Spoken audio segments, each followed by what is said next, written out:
ഇംഗ്ലീഷിലൊക്കെ സംസാരിക്കുന്ന സമയത്ത് നമ്മൾ പലപ്പോഴും കോമൺ ആയിട്ട് ഉപയോഗിക്കുന്ന ഒരുപാട് വാക്കുകളുണ്ട്.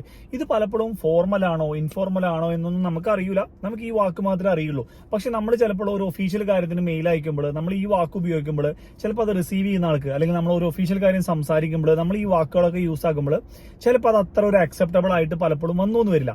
അപ്പൊ ഇന്നത്തെ വീഡിയോയിൽ നമ്മൾ വളരെ കുറച്ച് നമുക്ക് ഫോർമലും ഇൻഫോർമലും വേർഷൻ നോക്കാം കേട്ടോ. അപ്പൊ നിങ്ങൾ വീഡിയോ കണ്ടു നോക്കാം. എന്റെ പേര് Shiju Thomas. Welcome to my YouTube channel. വളരെ കോമൺ ആയിട്ട് പറയുന്ന ഒരു വാക്കാണ് കേട്ടോ ചൂസ്.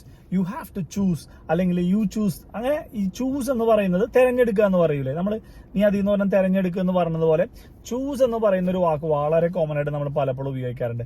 എന്നാൽ ചൂസ് എന്ന് പറയുന്നത് ഇൻഫോർമൽ ആയിട്ടുള്ള ഒരു ഫോം ആണെന്നും അതിന്റെ ഫോർമൽ ഔദ്യോഗികമായ വാക്ക് എന്ന് പറയുന്നത് സെലക്ട് എന്ന് പറയുന്നതാണ്. അപ്പൊ നമ്മൾ ഒരു മീറ്റിംഗിൽ പറയുമ്പോൾ അല്ലെങ്കിൽ ഒരു ഇമെയിൽ അയക്കുമ്പോൾ യു ഹാവ് ടു ചൂസ് എന്ന് പറയാൻ പാടില്ല, യു ഹാവ് ടു സെലക്ട് എന്ന് പറയണം. ക്ലിയർ ആയില്ലേ? ചൂസിന് സെലക്ട്. അടുത്തൊരു വാക്കാണ് കേട്ടോ ഷോ എന്ന് പറയുന്നത്. You have to show some more improvement അല്ലെങ്കിൽ you have to show some growth അല്ലെങ്കിൽ നമ്മൾ പറയില്ലേ you have to show this one. അങ്ങനെ ഈ ഷോ എന്ന് പറയുന്നത് നമ്മൾ പലപ്പോഴും പല വാക്കുകളിലും പല സന്ദർഭങ്ങളിലൊക്കെ നമ്മൾ ഉപയോഗിക്കാറുണ്ട്. നീ കാണിക്കണം, നിങ്ങളിത് കാണിക്കൂ, അല്ലെങ്കിൽ നിനക്ക് എന്ത് ചെയ്യാൻ പറ്റുന്നു കാണിക്കൂ എന്നൊക്കെ നമ്മൾ പല സാഹചര്യങ്ങളിലൊക്കെ പറയുമ്പോൾ ഷോ എന്ന് പറയാറുണ്ട് അല്ലെ. ഈ ഷോ എന്ന് പറയുന്നത് പൊതുവെ ഇൻഫോർമൽ ആയിട്ടുള്ള ഒരു ടേം ആണ്. അതിന് നിങ്ങൾക്ക് കുറച്ച് ഒഫീഷ്യലി പറയാൻ പറ്റുന്ന സംഭവമാണ് ഡെമോൺസ്ട്രേറ്റ് എന്ന് പറയുന്നത്. Could you please demonstrate about this one, അല്ലെങ്കിൽ കുഡ് യു പ്ലീസ് ഡെമോൺസ്ട്രേറ്റ്, മനസ്സിലായില്ലേ? അല്ലെങ്കിൽ പ്ലീസ് ഡെമോൺസ്ട്രേറ്റ്. അപ്പോൾ കുറച്ചുകൂടി ഫോർമലായി നമ്മൾ പറയുന്ന കാര്യത്തിന് കുറച്ചുകൂടി ഒരു ആധികാരിക വന്ന പോലെ, അപ്പൊ നമ്മൾ പറയുന്ന കാര്യത്തിന് കുറച്ചും കൂടി ഒരു ആധികാരികത അത് വന്ന പോലെ തോന്നും നമുക്ക് അല്ലെ. കറക്റ്റ് അല്ലേ?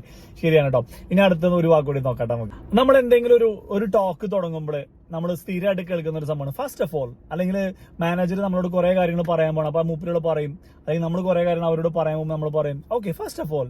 ഈ ഫസ്റ്റ് ഓഫ് ഓൾ എന്ന് പറഞ്ഞാൽ ആദ്യം തന്നെ ഞാൻ പറയട്ടെ, ആദ്യമായിട്ട് എന്ന് പറയില്ലേ. അപ്പൊ ഈ ഫസ്റ്റ് ഓഫ് ഓൾ എന്നുള്ളത് കുറച്ച് ഇൻഫോർമൽ ആണ്, കാഷ്വൽ ആണെന്ന് വേണം നമുക്ക് പറയാം. ഇതിന്റെ ഒരു ഫോർമൽ വേർഷൻ ആണ് ടു സ്റ്റാർട്ട് വിത്ത് അല്ലെങ്കിൽ to begin with. To start with, to begin with എന്നൊക്കെ നമുക്ക് പറയാം. അപ്പൊ നമ്മളിങ്ങനെ സ്റ്റേജിലൊക്കെ കയറുന്നിട്ട് ഓക്കെ ടു സ്റ്റാർട്ട് വിത്ത് അല്ലെങ്കിൽ ടു ബിഗിൻ വിത്ത്. ക്ലിയർ ആയില്ലേ? ഫസ്റ്റ് ഓഫ് ഓൾ എന്നുള്ളതിന് പകരം ടു സ്റ്റാർട്ട് വിത്ത്. എങ്ങനെയുണ്ട്? മൂന്നെണ്ണം നമ്മൾ പറഞ്ഞു അല്ലെ. ചൂസിന് പകരം സെലക്ട് പറഞ്ഞു, പിന്നെ ഫസ്റ്റ് ഓഫ് ഓൾ എന്നുള്ളതിന് പകരം ടു സ്റ്റാർട്ട് വിത്ത് എന്നുള്ള പറഞ്ഞു, അല്ലെങ്കിൽ ബിഗിൻ വിത്ത് എന്ന് പറഞ്ഞു നമ്മൾ.